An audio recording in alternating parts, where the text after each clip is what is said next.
दोस्तों, मुफ्ती सलमान अज़हरी साहब का मैं वो बयान लेकर के आया हूँ जो 31 जनवरी को जूनागढ़ की सरज़मीं पर मुफ्ती सलमान अज़हरी साहब ने दिया था। वो पूरा बयान लेकर के आया हूँ, वो भी आप देखिएगा। लेकिन उससे पहले कुछ नफ़रती चिंटू हैं जो मुफ्ती सलमान अज़हरी साहब के लिए गिलाज़त उगल रहे हैं। चलिए और वो कहते हैं कि देश को ये लोग देश में भड़काऊ बयान दे रहे हैं। आप ख़ुद अंदाज़ा लगाइएगा ये वीडियो देख कर के कि देश में भड़काऊ बयान कौन दे रहे हैं, देश में नफ़रत कौन फैला रहे हैं। चलिए इनकी वीडियो भी देख लीजिए आप। सुन, तू कह रहा है ना कि कुत्तों का वक्त हमारा आएगा, तो सुन, वक्त हमारा तब भी था जब अफजल का सीना फाड़ा था। असम और गुजरात में कैसे भगवा झंडा गाड़ा था। इसी जुबान के चलते ही यह आतंकी घोषित हो सारी दुनिया जान चुकी है। तुम अरब के पोषित हो। अपनी औकात में रहना सीखो, वरना हानि उठाओगे। एक एक गली मोहल्ले में तुम विराथू पाओगे। नमस्कार, मैं हूं सुरेश चौहान की और आप देख रहे बिंदास बोल। तो देखा आपने किस तरीके से इसने आया अपने चैनल पर, वो भी न्यूज़ चैनल पर, पब्लिक को आकर के नफ़रती भाषण ये ख़ुद देता है और इल्ज़ाम मुफ्ती सलमान अज़हरी साहब पर लगा रहा है। बेगुनाह है मुफ्ती सलमान अज़हरी साहब, बेकसूर है मुफ्ती सलमान अज़हरी साहब। तो आइए वो बयान भी पूरा सुन लेते हैं जो मुफ्ती सलमान अज़हरी साहब ने जूनागढ़ की सरज़मीं पर 31 जनवरी को दिया था। आइए वो भी देख लेते हैं। दीन इस्लाम यतीम नहीं रह सकता। इस्लाम अपना दिफा खुद करता है। लोग आते रहेंगे, जाते रहेंगे, हम लोग भी कल चले जाएंगे, लेकिन इस्लाम को न खत्म होना है न खत्म होगा। बातिल से डरने वाले ए आसमां नहीं है हम, 100 बार कर चुका है तू इम्तिहान हमारा। तौहीद की अमानत सीनों में है हमारे, आसान नहीं मिटाना नामो निशान हमारा। यूनान और मिस्र और रोमा सब मिट गए जहां से, बाकी मगर है अब तक नामो निशान हमारा। कुछ बात तो है कि मिटती नहीं हस्ती हमारी, सदियों रहा है दुश्मन दौरे ज़मां हमारा। अजीज़ान गिरामी वक़ार इक़बाल ने इसमें ऐसा बरंगेख्ता किया है, पूरी कौम को एक दर्स दिया है। आज कुफार और मुशरिकीन के यहाँ जश्न का माहौल है और उन्हें ऐसा लगता है कि सारा जश्न हमारी गलियों में है। मेरे अजीजों, बकरे की अम्मा कब तक खैर मनाएगी? एक दिन तो बकरीद आएगी। हमारा यकीन ये है कि रब तबारक व तआला का निजाम है, उसका दस्तूर है। बद्र में अगर मोमिनीन को फतह अता करता है तो ओहद में शिकस्त भी देता है। बद्र में 70 काफिर मारे गए थे, लेकिन ओहद में 70 सहाबा शहीद हुए थे। यानी हालात ऐसे आते रहेंगे। कुछ लोगों के ज़हन में अगर ये बात है कि हमको हर जमाने में उरूज और इर्तिका ही रहना चाहिए, तो ऐसा नहीं है। इम्तिहानात से हमें गुजारा जाएगा। बगदाद, गरनाता, तराबलस, ये सब हालात अगर आप तारीख पढ़ें तो कई मर्तबा इनकी ईंट से ईंट बजा दिया गया है। लेकिन रब तबारक व तआला पूरी उजड़ी हुई बस्ती को दोबारा जिंदा करता है। सारी चीजें वहां से खत्म हो जाती हैं, लेकिन मौला फिर उस जमीन को तरोताजा करता है हर दौर में। आज का बगदाद जाकर के देखें, आपको लगता ही नहीं कभी यहां हलाकू आया था। आज के बगदाद को जाकर आप देखेंगे तो लगता ही नहीं कभी चंगेज की फौज यहां पर आई थी। हर गली से, मस्जिदों से अजान की आवाज वैसी ही गूंजती है। एक दौर था कि जहां अजान देने वाला बगदाद में कोई नहीं था, सबको सुला दिया गया था। लेकिन आज अजानें कसरत से गूंजती हैं। दौर बदलता जाएगा, ये तारीख है। हमने पढ़ा है कि रब तबारक व तआला बादशाहों को कभी फकीर बनाता है और कभी फकीर को बादशाह भी बनाता है। लिहाजा इस तमहीद के बाद ये जो मैंने मैदान बनाया, एक जुमला अर्ज करता हूं, अल्लामा तौसीफ रजा साहब इसको संभालेंगे, इसलिए कि ये बड़े जिगरे वाले हैं। एक बात मैं कहता हूं, इस जुमले को याद रखें किसी मस्जिद में बुत के रख देने से मस्जिद बुतकदा कभी नहीं बनते। मस्जिद बुतकदा क्यों? एक रखा है तुमने, काबे में तो 360 रखे थे और फिर भी काबा काबा ही था। न काबे का तवाफ रुका था, न काबे का हज रुका था। हाँ, बस बात इतनी है 360 अंदर बिठाए गए थे। काबे को इंतजार था तो मोहम्मदुर रसूलुल्लाह का। रसूल पाक सल्लल्लाहु ताला अलैहि वसल्लम तशरीफ लाए और अपने पाकीज़ा हाथों से काबे को शिर्क और उसके अंदर मौजूद कुफ्र के सारे आलात से पाक किया। हमारा यकीन है कि रसूलुल्लाह का गुलाम कोई ना कोई आएगा, हमारे मजमे से कभी तो सलाहुद्दीन बेदार होगा और तुम्हारे रखी हुई आलाइशों से पाक करके मस्जिद को मस्जिद बनाकर वहीं से आवाज गूंजेगी, अल्लाहु अकबर, अल्लाहु अकबर। यकीन है कि नहीं उड़ीसा वालों को? यकीन है अपने दीन पर? रात चल रही है ना, वक्त कौन सा है? रात का वक्त है। एक भी बंदा मुझे यहां बताए कि सुबह नहीं होने वाली है। हर एक को यकीन है सुबह होगी कि नहीं होगी।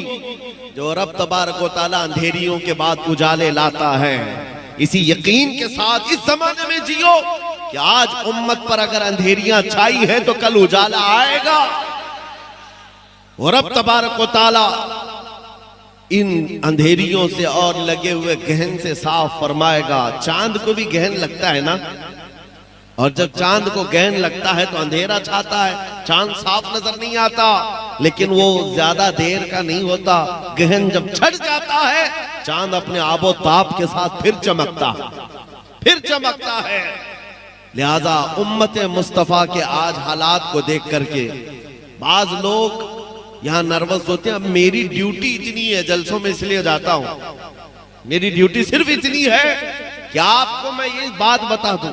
एक अधिकारी है बेचारे, उन्होंने कहा कि आप बहुत भड़काते लोगों को, भड़काऊ बयान होता है। मुझे बताना मेरे अजीजों, अगर मैं भड़काया होता तो 200 जलसों को खिताब करके आ रहा, हिंदुस्तान में पता नहीं क्या से क्या हो जाता। हाँ, मैंने उनसे कहा मैं इतना भड़काना चाहता हूं, हमारा नौजवान तुम्हारे नंगेपन को छोड़कर आमिना के लाल के अखलाक में आ जाए। इतना भड़क जाए बस काफी है। हमारा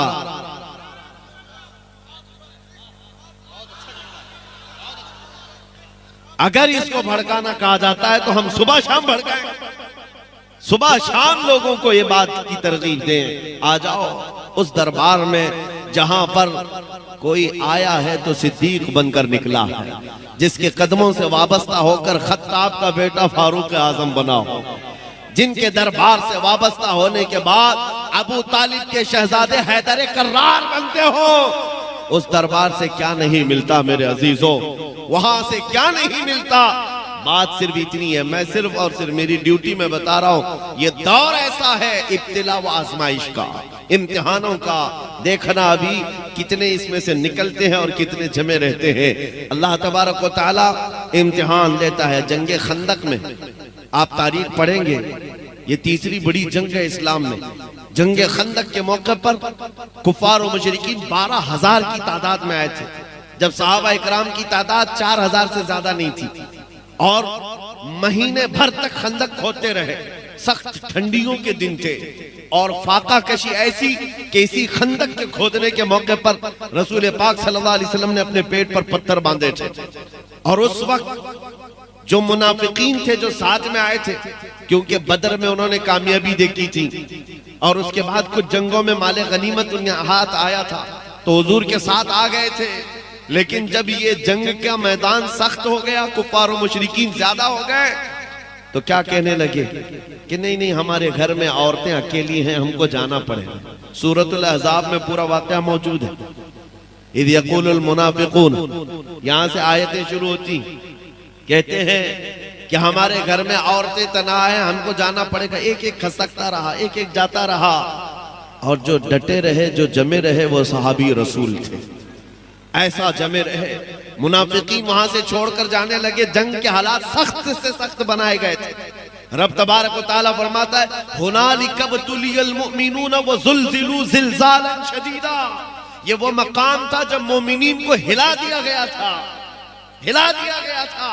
आपको पता है साद इब्ने मुआज की नस कट गई थी और उसका खून का फव्वारा हुजूर के चेहरे पर तक आता था जब वो सामने आते थे, लेकिन इन्हीं जख्मों के हालत में वो महीना भर तक खड़े रहे। खाने पानी के लिए उनके यहाँ हालात ऐसे थे कि एक खजूर पर 10 सहाबा गुजारा कर लेते थे, एक खजूर पर। और एक सहाबी ने भी ये नहीं कहा सामने जो जमात है उस दौर की बीजेपी रही हो, जिनके पास सारे पूंजीपति जमा हो गए, मुशरिकीन के सब कुछ वहां था। अरे रात को जब पकाते थे तो बोटियों की रोटियों की खुशबू इधर भी आती थी, इधर भूखे सहाबा थे। एक सहाबी ने भी नहीं कहा चलो उधर जाकर के खाना खा के आते। मेरे आका सल्लल्लाहु तआला अलैहि वसल्लम ने फरमाया मुझे अंदाजा है कि तुम्हें भूख की शिद्दत ने परेशान किया होगा। जानते हो सहाबा क्या कहते हैं? आका जब तेज भूख लगती है तो हम आपका चेहरा देखते हैं। जिसके पास रसूल पाक हो तो फिर ना उसे बोटी बुलाती है ना रोटी बुलाती है। सहाबा इकराम का इम्तिहान हुआ, जो मुनाफिकीन छोड़कर जाने वाले थे चले गए। रब तबारक व तआला ने कुरान पाक में फरमाया है कि ना ही उनकी औरतें तन्हा थी, ना ही उनके घर बेछत थे, कुछ नहीं था, बहाना बनाया। और फिर रब तबारक व तआला ने ऐसी आंधी भेजी जिससे कुफार और मुशरिकीन के पैर उखड़ गए, सब बिदक गए उनके जानवर। और ऐसी हालत में वो रफू चक्कर हुए, मैदान से भागते हुए माल सब कुछ छोड़कर। और फिर अल्लाह ताला ने मदीने वालों को फतह मुबीन अता फरमाया, रसूल पाक के सहाबा को वो अजीम फतह अता फरमाई। मैं एक और बात बताता हूँ, महीना भर तक खंदक भी खोदते रहे, महीने भर तक जंग का मुकाबला करते रहे। और उसके बाद जब थके हारे जख्मों से चूर मदीने जा रहे थे, बीच रास्ते में ही जिब्राइल अमीन आए। अर्ज किया या रसूल अल्लाह सल्लल्लाहु अलैहि वसल्लम, रब तबारक व तआला का हुक्म है कि अपने सहाबा को लेकर बनु नुज़ैर के मुकाबिल में चले, एक और जंग में जाना है। मदीने पहुंचे नहीं, 5 किलोमीटर का फासला है सिर्फ खंदक के मकाम से लेकर मदीना। अभी बीच रास्ते में जिब्राइल अमीन आए, हुजूर से कहा कि यहाँ से रब ताला फरमाता है बनु नुज़ैर के मुकाबिल में आप जंग में चले।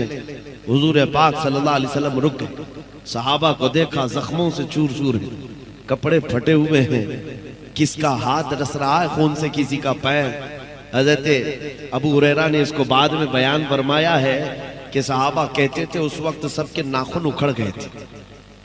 ये सारी चीजें मौजूद थी सहाबा के अंदर। नबी पाक सल्लल्लाहु तआला अलैहि वसल्लम ने रोक करके पूछा कि क्या ख्याल है? जिब्राइल अमीन का हुक्म आया, अल्लाह का हुक्म आया, जिब्राइल अमीन ने सुनाया है, क्या है यहीं से हमें बनु नुज़ैर के मुकाबिल में जंग में जाना है? साहबा ये तो कहते हैं कि या रसूल अल्लाह महीने भर तो खंदक खोदते रहे, महीने भर उनका मुकाबला करते रहे, जरा बीवी बच्चों से तो मिल के आए, जख्म पट्टी तो करके आए, मरहम पट्टी करके आए, खा पी करके आराम करके आए, फिर दूसरी जंग में जाएंगे। नहीं मेरे अजीजों, सहाबा से जब रसूल पाक ने फरमाया तुम्हारा क्या ख्याल है, हर सहाबी कहता है या रसूल अल्लाह देर किस बात की, चले अभी यहीं से चलते हैं, यहीं से चलते हैं। मैंने यही पूछा उन सहाबा से क्या जख्मों का दर्द नहीं होता था, घर से दूर और जुदाई का ये गम नहीं सताता था, घरों को तन्हा मदीने में छोड़कर नबी पाक सल्लल्लाहु ताला अलैहि वसल्लम के साथ महीनों गुजारते थे, कोई तकलीफ नहीं होती थी। तो सहाबा का ये नारा है आज के मुसलमानों के लिए मेरे अजीजों, हर सितम हर मुसीबत गवारा है, या रसूल अल्लाह बस तुम कह दो कि तू हमारा। बस आज का दौर वही है कि आंधियां आई है, हुनालिका बतुलियल मुमिनून व ज़ुलज़िलू ज़िलज़ालन शदीदा। रब ताला फरमाता है मोमिनीन को आजमाइश में डाल दिया गया था, हिला दिया गया था। आज का दौर आजमाइश का है। कैसे?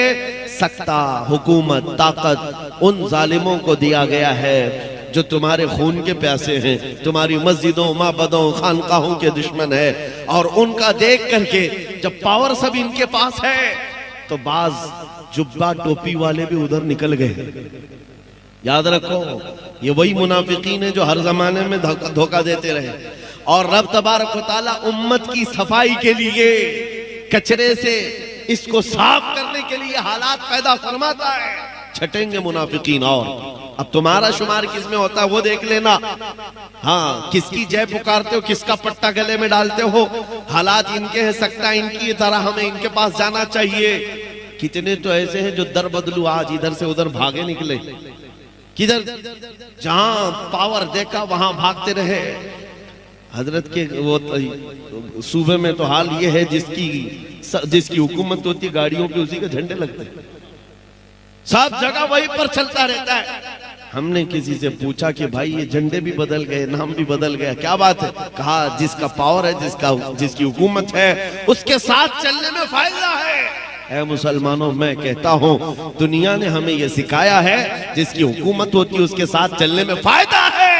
बरेली का ताजु शरिया कहता है जहां में उनकी चलती है वो दम में क्या से क्या कर दे, जमीन को आसमां कर दे, सुरैया को सरा कर दे।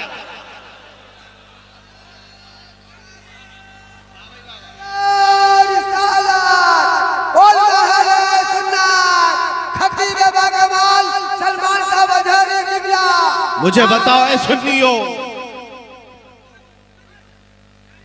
आप बताओ आपका अकीदा है कि नहीं जहां मैं उनकी, किसकी? रसूल पाक सल्लल्लाहु अलैहि वसल्लम की। मैं हुजूर की बात कर रहा हूं, मदीने वाले ताजदार की बात कर रहा हूं। बखुदा खुदा का यही है दर, नहीं और कोई मफर मकर। जो वहां से हो यहीं आके हो, जो यहां नहीं तो, जो यहां नहीं तो, वो जो न थे तो, और वो जो न हो तो, जहां में उनकी, किसकी? रसूल पाक की चलती है। ये दुनिया वालों ने हमें बताया है। आज के दौर में पार्टी बदलने वालों ने हमें बार बार ये बताया है, जिसकी चलती है उसके साथ जाना चाहिए। हमने यकीन कर लिया, कल भी मेरे मुस्तफा की चलती थी, आज भी चलती है। अरे ये तो दुनिया दुनिया है, कब्र में भी उनकी चलती है और हशर में भी उनकी चलती है।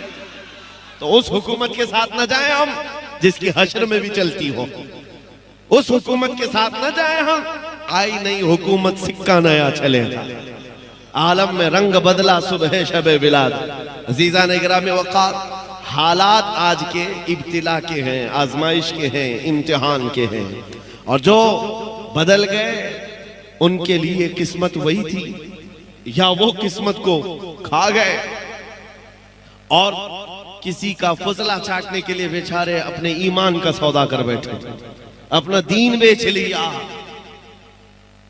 और अच्छी अच्छी जगहों से जुब्बे टोपी वालों को हम देख रहे हैं, बातें ऐसी करने लग गए कि नहीं हम उनको भी राजी करेंगे, वो भी बिरादराने वतन है, उनको भी राजी करेंगे, हम भी पूजा पाठ कर लेंगे। नाउज़ु बिल्लाहि मिन ज़ालिक। मेरे आका सल्लल्लाहु ताला अलैहि वसल्लम के पास मक्का के मुशरिकीन आए थे और उन्होंने कहा था हम आपके दीन के मुखालिफ नहीं रहेंगे, हम भी आपके साथ चलेंगे, शर्त सिर्फ इतनी है कि आप हमारे बुतों पर एक बार हाथ रख दें, हाथ रख दें। नबी पाक सल्लल्लाहु ताला अलैहि वसल्लम को मुशरिकीन ने जब ये कहा तो पूरी सूरह उतर गई, कुल या अय्युहल काफिरून ला अअबुदु मा तअबुदून। ऐ महबूब आप फरमा दें, ऐ काफिरों मैं उसकी इबादत नहीं करता जिसकी तुम इबादत करते हो। हुजूर ने फरमाया तुम हाथ रखने की बात करते हो, मैं नजर उठा के भी नहीं देखूंगा। जो बातिल है उसको बातिल कहा जाए, जो शिरक है उसको शिरक। अब अगर इतना ज्यादा ढीले हो जाओगे तो कल तुम्हारे कलमे पर भी सवाल होगा, कलमा पढ़ने नहीं देंगे।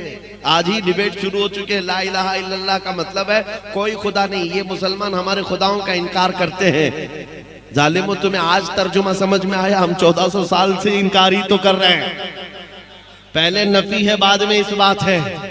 हम सारों का इनकार करते हैं सिवाय अल्लाह के, हम किसी को खुदा। हाँ, एक बात याद रखो मुसलमानों, आज तुम्हें किसी के सामने झुकने की जरूरत क्यों झुके आदमी? हमारा हाल तो ये है मेरे अजीजों। एक बात बताऊं, इस कौम की खुसूसियत, जैसे भी जाहिल कौम हो, पढ़ी लिखी हो या ना हो, अनपढ़ ही क्यों ना हो, हमारे मुसलमानों की बात कर रहा हूं, मस्जिदों में जाओ, इमाम जो खड़ा है ना, इस इमाम से कहो अपने बाप का नाम लेकर कौम को झुका कर दिखाए। कोई इमाम अपने बाप का या बादशाह वक्त का नाम लेकर रुकू में जाए और कहे लोगों से इस नाम पर तुम भी रुकू में जाओ, कोई जा सकता है? नहीं। अकबर ने कोशिश किया था, अकबर बादशाह, उसका नाम अकबर था, उसने पूरा दीन बदल लिया और नमाजों में अपना नाम शामिल कर दिया कि उसका नाम लिया जाए तो रुकू हो, सजदा हो। उस वक्त मर्द कलंदर मुजद्दिद अल्फसानी खड़ा हुआ, कहा दीन होगा तो मुस्तफा का होगा, सर झुकेगा तो अल्लाह के नाम से, बादशाह के नाम पर नहीं झुकेगा। और हमारी खुसूसियत ये है, इमाम 1000 बड़े लोगों का नाम लेकर झुकाए, कौम हमारी नहीं झुकती। लेकिन अगर किसान का बच्चा छोटा सा हाफिज कुरान भी हो और पीछे बड़ा सा बड़ा मालदार खड़ा हो, वो बच्चा अगर अल्लाह अकबर कहे तो हर एक की पेशानी झुक जाती। पता ये चला इस कौम को अगर झुकाया जा सकता है तो सिर्फ एक नाम है, अल्लाह अकबर। इसके अलावा किसी नाम से हम ना झुके थे, ना कभी नहीं झुकेंगे, उसी एक नाम से झुकते हैं। और हद तो ये है मेरे अजीजों, हमारी खुसूसियत और एक है, स्पेशलिटी तुम्हारी और हमारी। हम जिस दिन पैदा हुए थे उसी दिन कान में मुअज्जिन ने क्या कहा था? बच्चों को अजान देते हैं कि नहीं कान में?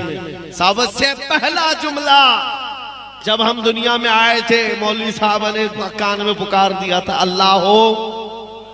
क्या मतलब? अल्लाह सबसे।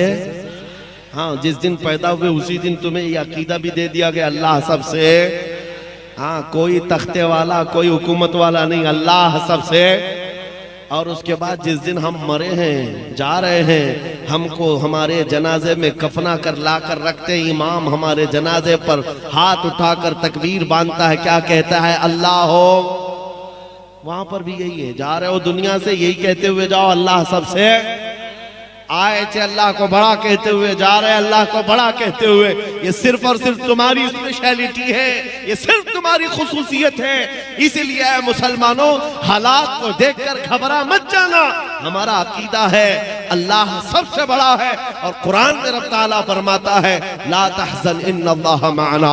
रसूलुल्लाह ने सिद्दीक़ अकबर को यह तलकीन किया था जब गारे सौर में थे, कुफार पूरे के पूरे जबले सौर पर चढ़ गए थे, करीब था कि वो पैर उठाते तो रसूलुल्लाह और सिद्दीक़ अकबर नजर आ जाते।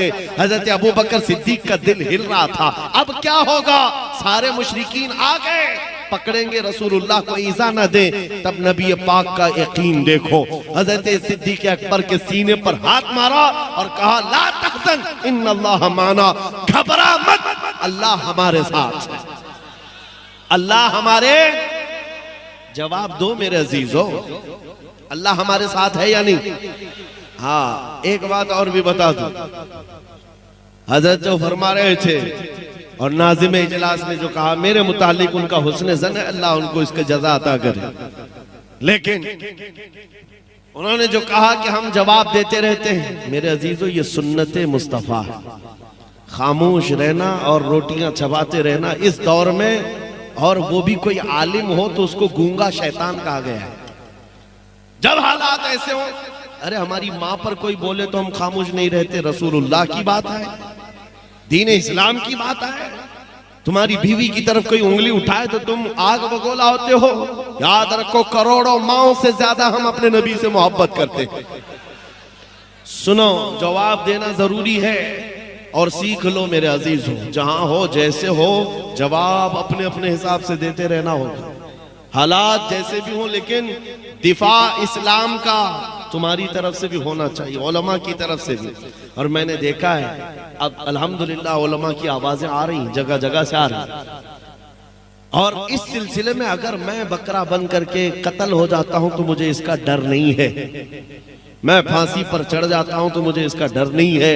इसलिए कि हमारा नारा ही है, इश्क गर जुर्म हो तो फांसी की सजा दो मुझको, इश्क गर जुर्म हो फांसी की सजा दो मुझको, दरे महबूब पे लेकिन ये सजा दी जाए। मैं जो कह रहा हूं जवाब देना जरूरी है। ओहद के मैदान में कुफार और मुशरिकीन जब गालिब आ गए, 70 मोमिनीन की शहादत हो गई, सहाबा 70 शहीद हो गए, पीछे हटना पड़ा, सहाबा पीछे हट गए। रसूल पाक सल्लल्लाहु ताला अलैहि वसल्लम को उस वक्त जालिमों ने ऐसा लोहे की टोपी जो पहनी जाती थी खुद उससे मारा था, जिससे आपके 2 दंदाने मुबारक शहीद हुए थे।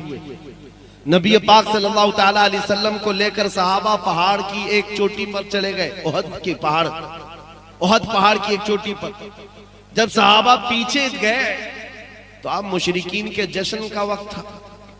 जब जब हम बैठ जाते हैं ये नाचते हैं कुत्ते, और इनको लगता है ये जश्न का माहौल है। ओहद के मैदान में अब भंगड़ा शुरू हुआ, नाच कूद के हम जीत गए। 70 मोमिनीन को शहादत, कत्ल किया, उसमें अमीर हमजा का कलेजा चबाया है, अब्दुल्ला बिन जहश के 80 टुकड़े कर दिए, अनस बिन नुजैर की उंगली के अलावा पूरे जिस्म का कोई हिस्सा ही नहीं मिला, साद इब्न रबी जिनका पेट फाड़ करके अंतड़ियां निकाल दी गई थी, ये सहाबा की शहादत है। एक रात का दूल्हा हजरत हंजला उसी में शहीद है। ये ओहद के मैदान में कई बड़े सहाबा की शहादत, नबी पाक सल्लल्लाहु ताला अलैहि वसल्लम के दंदाने मुबारक शहीद, ये सबसे बड़ी चीज है।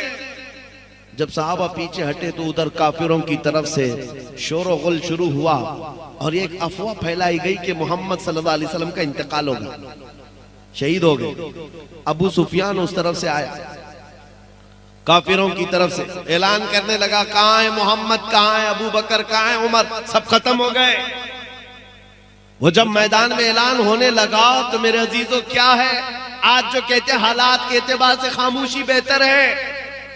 हुजूर पाक सल्लल्लाहु अलैहि वसल्लम से ज्यादा मसलहत जानने वाला कौन था, हुजूर से बेहतर हिकमत जानने वाला कौन था।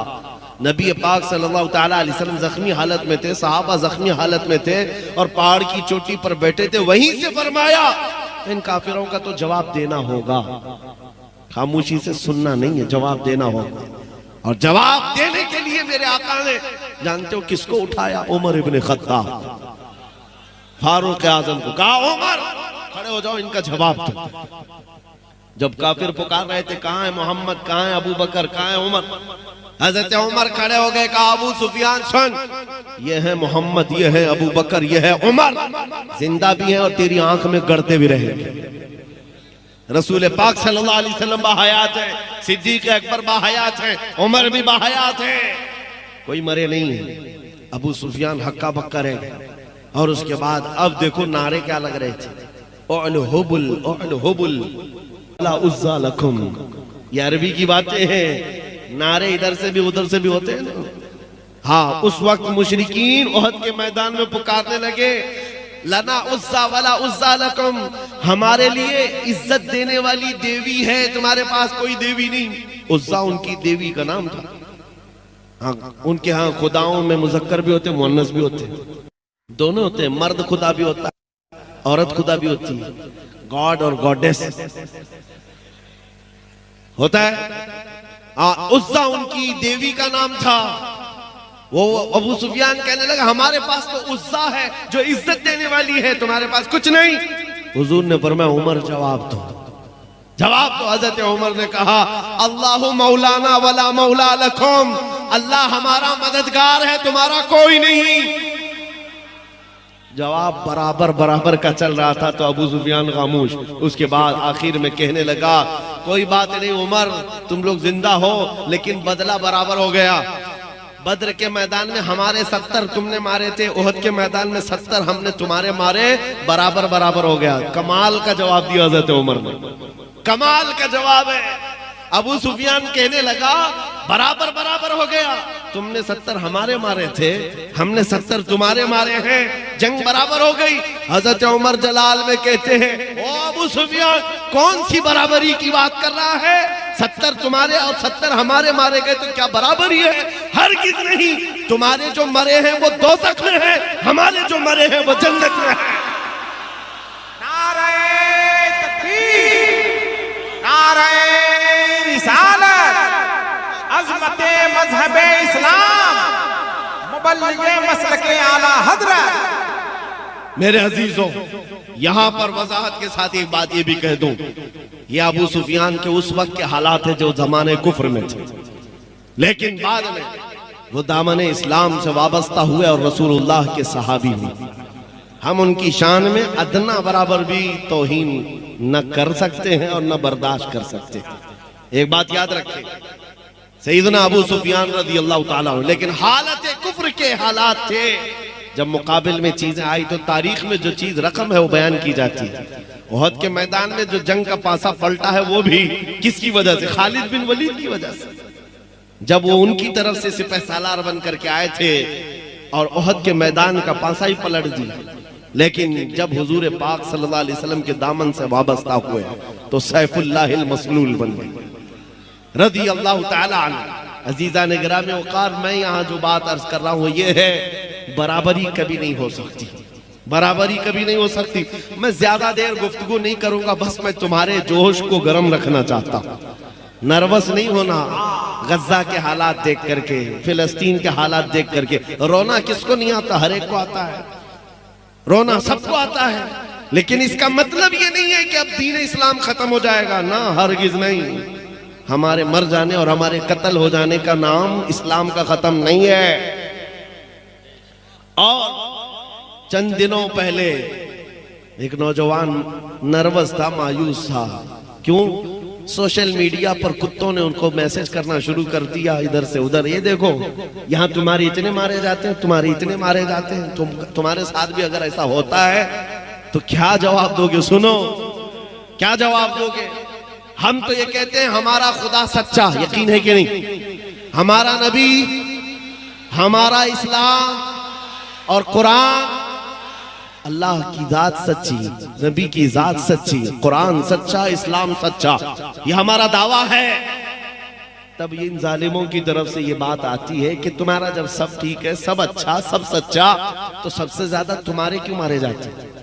पूरी दुनिया में इराक हो, अफगान हो, शाम हो, यमन हो, फिलिस्तीन हो, बर्मा हो, जगह जगह देखो तुम्हारा कत्ले आम है, मारे जाते, काटे जाते हैं। मेरे अजीजों, इससे मायूस होने की जरूरत नहीं। सिर्फ और सिर्फ जवाब यह है, जालिम तुझे पता नहीं, हम मोहम्मदुर रसूलुल्लाह को क्षमा मानते हैं और हम परवाने हैं, और परवाना आता ही है मरने के लिए। परवाना पैदा होता ही है मरने के लिए, और ना मरे तो परवाना कैसा? तू शम्मे रिसालत है, आलम तेरा परवाना, तू माहे नबुव्वत है, ऐ जलवे जाना ना। रसूल पाक सल्लल्लाहु ताला अलैहि वसल्लम की जात को हम क्षमा तस्लीम करते हैं। मेरे अजीजों, कभी देखा है पतंगों को वो क्षमा के इर्द गिर्द जो घूमते हैं? अरे पूरी रोशनी के इर्द गिर्द घूम घूम करके वो जान देकर चला जाता है परवाना। परवाना वहां जान देता है और उस वक्त तक रोशनी के पास से हटता नहीं जब तक जान जाती नहीं है। और ये परवाने हैं पूरी कायनात में जो मारे जा रहे हैं, किसके नाम पर मारे जा रहे हैं? नबी के नाम पर। और हम इस बात को हादसा नहीं समझते, ये तो हमारे लिए इनाम है। हुजूर पाक सल्लल्लाहु अलैहि वसल्लम के सहाबा ने हमें ये सिखाया है, सहाबा ने हमें ये सिखाया है कि वो खातून मदीने की उहद के मैदान में जिसके 4 रिश्तेदार मारे गए थे, बेटा भी, भाई भी, बाप भी, शोहर भी, उस खातून को जब कहा गया तुम्हारा बेटा भी कत्ल हो गया, तुम्हारा भाई भी, तुम्हारा बाप भी, तुम्हारा शोहर भी, वो खातून क्या कहती है? लोगों बताओ, अल्लाह के नबी सलामत हैं कि नहीं? आमिना के लाल सलामत हैं या नहीं? और जब कहा गया नहीं वो सलामत है, तो वो कहती भी थी दिखाओ मुझे, मैं देखना चाहती हूँ। अपने बेटे की लाश नहीं, पहले रसूलुल्लाह को देखना चाहती हूँ। और जब देखा, आंचल सामने फैला कर कहती है मेरा चांद सलामत तो पूरी कायनात सलामत। या रसूल अल्लाह, कुल्लु मुसीबतिन बादका जुलनुन, अल्लाह के नबी अगर आप हैं तो फिर हर मुसीबत छोटी है, हर मुसीबत छोटी है। ये सहाबा ने हमें सिखाया है। मौत अगर हुजूर पाक के नाम पर आती है तो ये हमारे लिए हादसा नहीं है, हमारे लिए तोहफा है, यह तोहफा है। खुश नसीबों को हुजूर पाक की खिदमत और वफादारी में चुन लिया जाता है। अजीजा ने गिरामी वक़ार, एक खातून मदीने की ऐसी आई थी मैदान उहद में ही, जब उसके जवान बेटे की लाश मैदान में है, आकर के वो अपने बेटे को देखने से पहले हुजूर से इजाजत लेती है, आका मैं अपने जवान बेटे की लाश देखना चाहती हूँ, इजाजत है? हुजूर ने फरमाया जाओ देख सकती हूँ। जब वो आई तो जानते हो क्या कर रही थी? कमाल की औरतें थी मदीने की, कमाल की औरतें। आकर अपने बेटे को देखा, रोना धोना नोहा मातम नहीं, बच्चे को, अपने बेटे को, जवान बेटे को पलट दिया लाश को, जुब्बा उठाया और पीठ पर हाथ फेरने लगी और उसके बाद सजदा शुक्र अदा कर रही। वहां मौजूद साहबा ने पूछा, बड़ी भी ये क्या कर रही हो? वो खातून क्या कहती है, सुन बेटा, जब ये मेरा लाल घर से निकल रहा था मैंने इसको एक वसीयत की थी कि बेटा अगर नबी पाक पर हालात सख्त हो गए, दुश्मन गालिब आने लगे, पीठ फेर करके भागना मत मैदान से, और अगर भागते हुए मारा गया मैं अपना दूध माफ नहीं करूंगी। ये माँ ने कहा था, मैंने अपने लाल से कहा था बेटा दूध माफ नहीं करूंगी, और मैंने घर में सुना कि हालात मैदान में सख्त हो गए थे, दुश्मन गालिब आ गए थे, तो मेरा दिल हिचकोले खाने लगा, कहीं मेरा बेटा मैदान छोड़कर भागा तो नहीं, हुजूर पाक सल्लल्लाहु अलैहि वसल्लम की वफादारी से भाग तो नहीं गया। बाद में पता चला नहीं, तुम्हारा मेरा बेटा भी शहीद हो गया। फिर भी दिल घबरा रहा था कि कहीं भागते हुए तो नहीं मारा गया है, भागते हुए तो नहीं मारा गया है।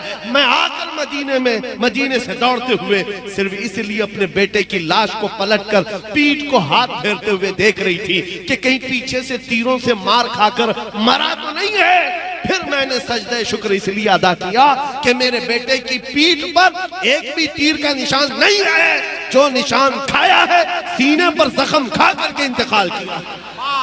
नारे तकबीर, नारे रिसालत, मुहाफिज़े नामूसे रिसालत। है नौजवानों, उनके लिए एहसास था, अपने जवानों को, अपने लालों को नबी पाक के कदमों में डाल देते और उसके बाद फिर ये कहते, जान दी हुई उसी की थी, हक तो ये है कि हक अदा ना हुआ। कैसी गुलामी थी ये। आज एक लाठी डंडे से भाग जाने वाली कौम फिर इज्जतों की बात करती है। आज हमारे लिए जरूरत है इस बात की मेरे अजीजों, मैं आपको न लड़ने की बात कर रहा हूं, न चाकू छुरी बारूद बंदूक तलवार की बात कर रहा हूं, बस इतनी तो बात करता हूं। आ जाओ जामा इश्क मोहम्मद तो पहन लो, एक बार नबी पाक के अखलाक पर उतर करके तो देखो। तुम जिस गली से भी गुजरोगे तुम्हारी खुशबू से कई कीड़े यूं ही मर जाएं।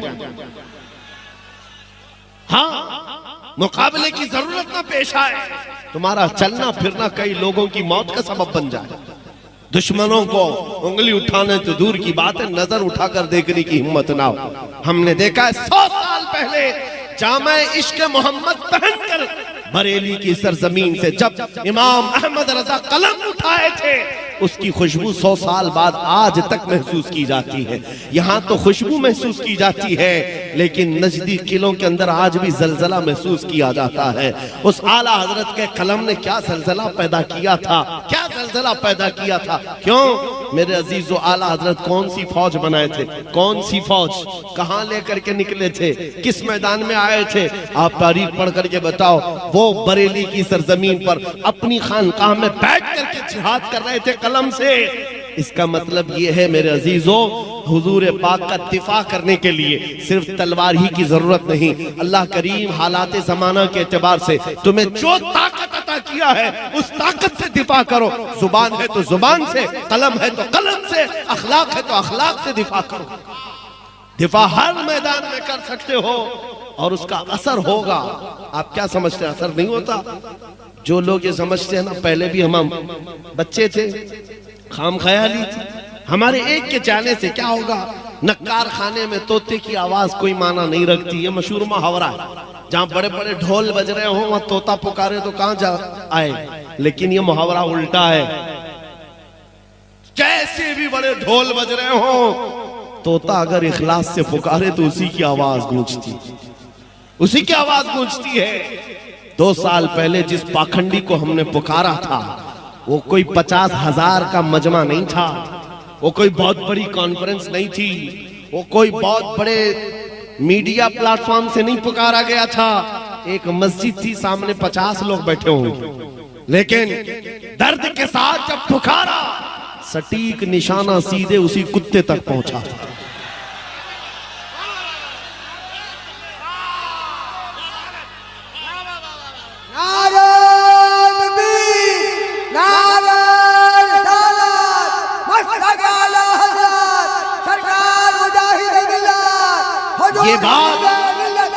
ये बात इसलिए अर्ज कर रहा हूं, अब भूल जाओ हमारे एक के कहने से क्या होता है, ये कहना छोड़ दो, ये कहना छोड़ दो। तन्हा भी खड़े हो जाओ, तुम्हारा काम है बोलना, पहुंचाना तो मेरे रब की शान है।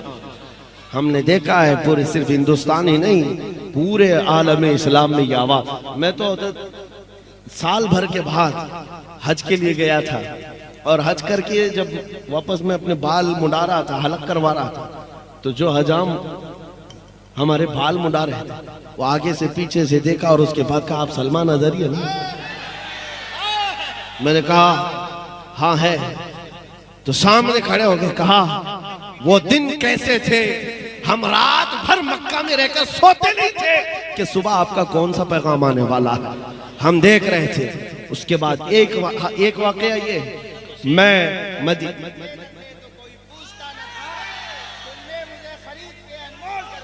इबा में हाजिरी देकर बाहर निकल रहा था। सफाई करने वाले वो हमारे मुल्क से होंगे या पाकिस्तान से होंगे, ड्रेस पहने रहते हैं, और वहां पर भी वो लाल दुपट्टे वालों की उनकी नजर ज्यादा होती, बचते बचाते। करीब में आए, जन्नतुल बकी के पास जा रहा था, एक साहब आए, उन्होंने पकड़ कर कहा, मैं आपसे मुसाफा करना चाहता हूँ, हाथ चूमना चाहता हूँ। वहां नहीं कर सकता था, यहाँ तक आ गया आपके पीछे।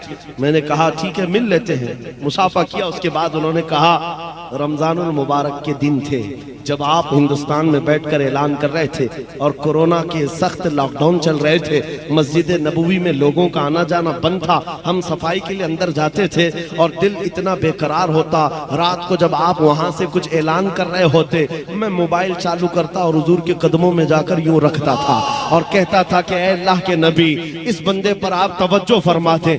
ये उनका मोहब्बत का, उनके इखलास का या उनकी ये हमदर्दी का इजहार था। लेकिन उसी दिन मैंने समझ लिया हमारी बात हुजूर के कदमों तक पहुंच गई, ये हमारी जिंदगी की मेराज है।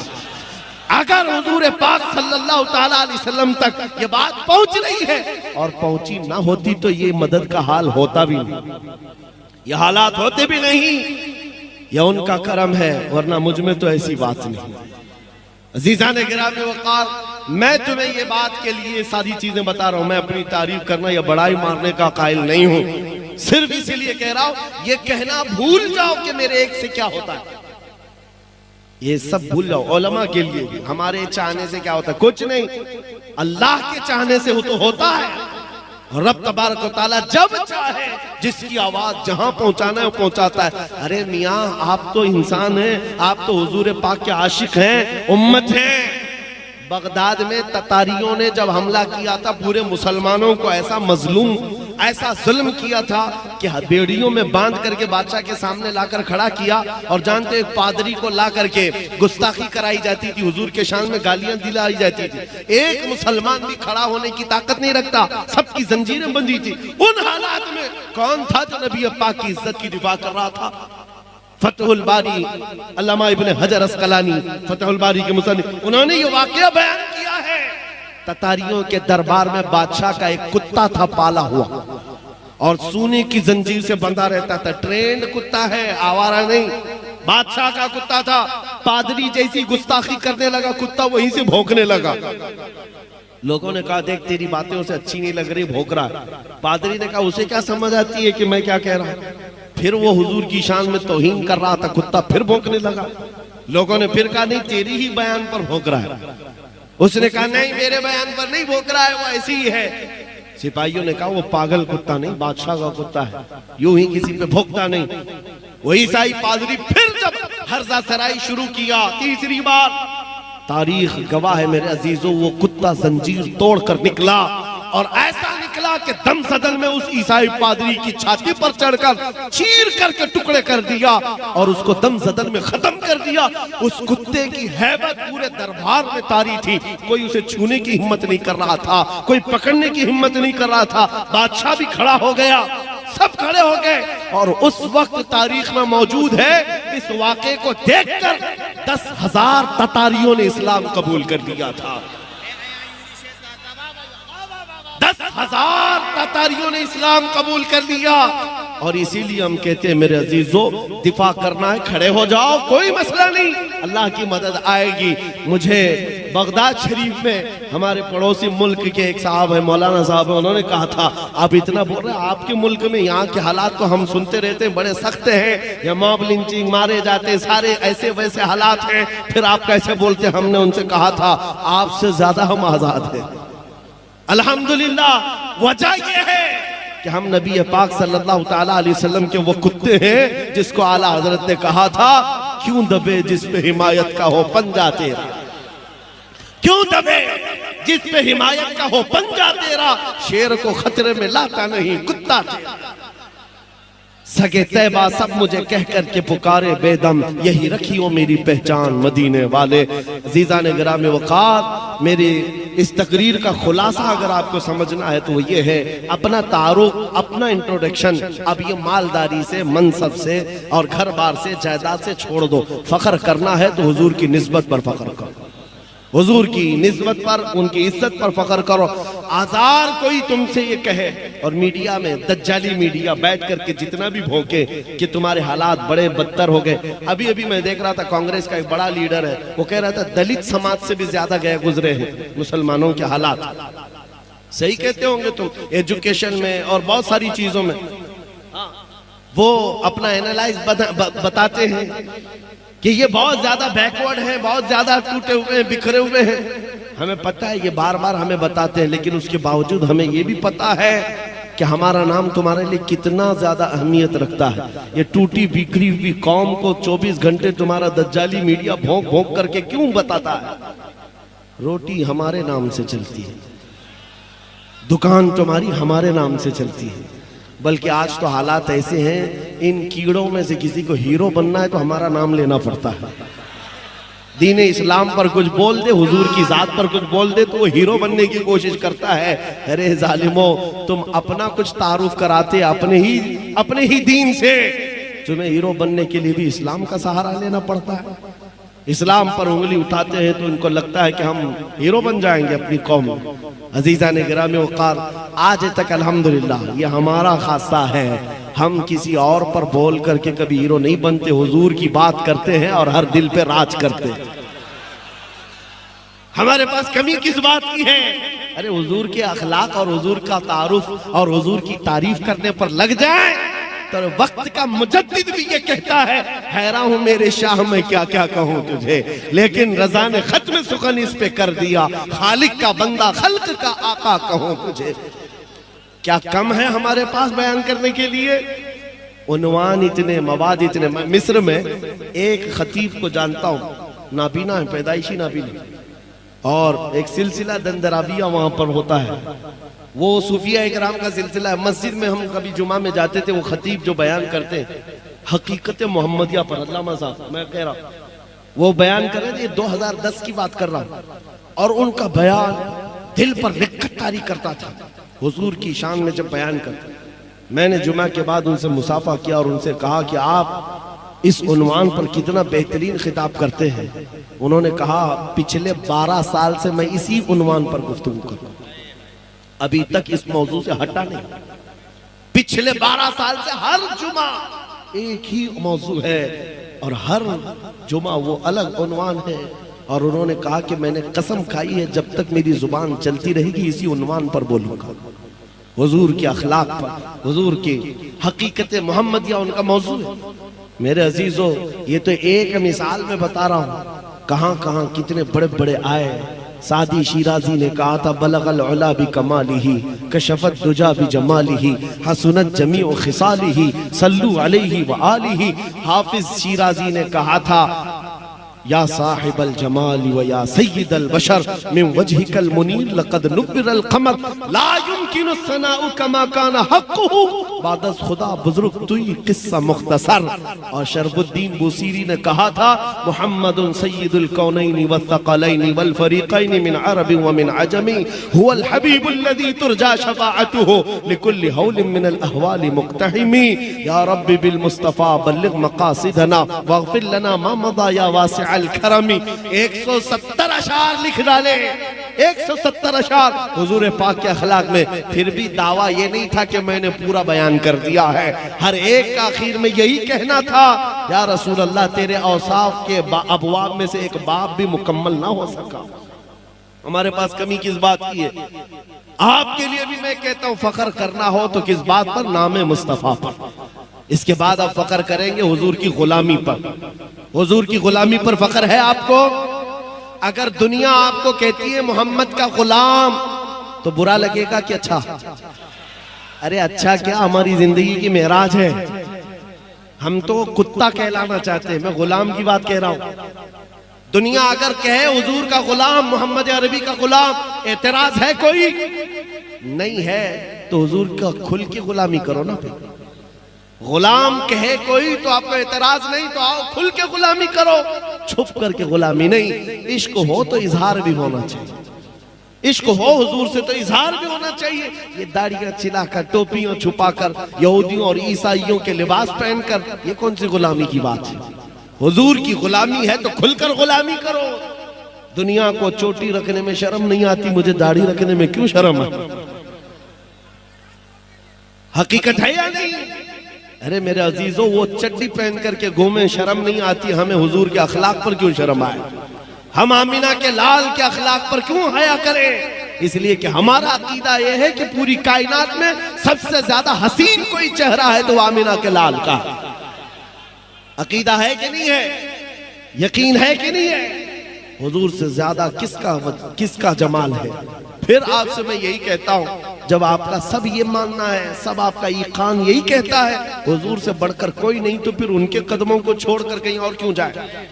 ऐरे गैरे नत्थु घेरे के पीछे भागते रहोगे तो हालात यही होंगे। उनके जो हम गुलाम थे, खल्क के पेशवा रहे, उनसे फिरे जहां फिरा, फिर आई कमी वकार में। आज जानते हो आला हज़रत इमाम अहमद रजा खां फाजिल बरेलवी रज़ी अल्लाह तआला अन्हु का मकाम और मर्तबा पूरी दुनिया में इतना बड़ा कैसे है? वो आला हजरत सिर्फ फकत एक मौलवी का नाम नहीं है। सुनो, हर चीज अल्लाह ताला ने अता की। इल्म का बादशाह, उलूम व फनून का माहिर कामिल है, और तकवा व तहारत में भी इमाम है, और खानदान से भी कम नहीं है, बड़े खानदान का, और माल में भी कम नहीं, कई जमीनों और जायदादों का मालिक। औलाद भी अल्लाह ने ऐसी दी कि एक मुफ्ती आजम तो दूसरा हुज्जतुल इस्लाम। फख्र करने के बहुत जरिए थे। बरेली का बड़ा जमींदार हूं मैं, फतावा रजिया लिखने वाला हूं मैं, मुफ्ती आजम हुज्जतुल इस्लाम का बाप हूं मैं, नकी अली और रजा अली का बेटा और पोता हूं मैं।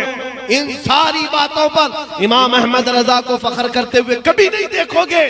जब अपना इंट्रोडक्शन कराना हुआ, यूं कहा, उस गली का गधा हूं मैं जिसमें, उस गली का गधा हूं मैं जिसमें मांगते ताजदार फिरते हैं। और इन कुत्तों को बताया था आला हजरत ने, जो आज धर्म परिवर्तन करते, अपना नाम बदल करके, दीन बदल करके दूसरों की धोतियां और जूतियां उठाने के लिए निकले थे। आला हजरत ने 100 साल पहले कहा था, या रसूल अल्लाह, जो तेरे दर से यार फिरते हैं, दर बदर यूं ही खार फिरते हैं।